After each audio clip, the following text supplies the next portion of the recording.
চলো বছরের প্রথম দিনে তোমাদের সাথে কিছু কথা শেয়ার করা যাক। যত বড় হচ্ছি আস্তে আস্তে এই জিনিসটা খুব ভালো মতো করেই শিখছি। জীবনের প্রতিটা দিন প্রতিটা মুহূর্ত নিজের মনের মতো করে কাটানো একেবারেই সম্ভব নয়। জীবন তার নিজের গতিতেই চলবে, ভালো মন্দ সমস্ত কিছুটাই থাকবে তার মধ্যে। কিন্তু সমস্ত কিছু খারাপের মধ্যে থেকেও ভালোটা খুঁজে বেছে নিয়ে নিজেকে পজিটিভ রাখাই হচ্ছে আসল চ্যালেঞ্জ।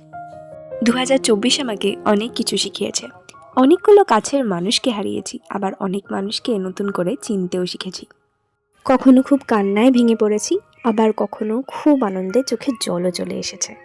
তবে সবশেষে একটা জিনিস বুঝেছি, জীবনের কঠিন সময়ে যদি ধৈর্য ধরে হাসি মুখে সবটা গ্রহণ করা যায়, তাহলে দিন শেষে সবার সাথে সব কিছু ভালোই হয়। তোমরা নিউ ইয়ারটা কিভাবে কাটালে আমাকে জানাতে ভুলো না কিন্তু। দেখা হচ্ছে নেক্সট ভিডিওতে। বাই।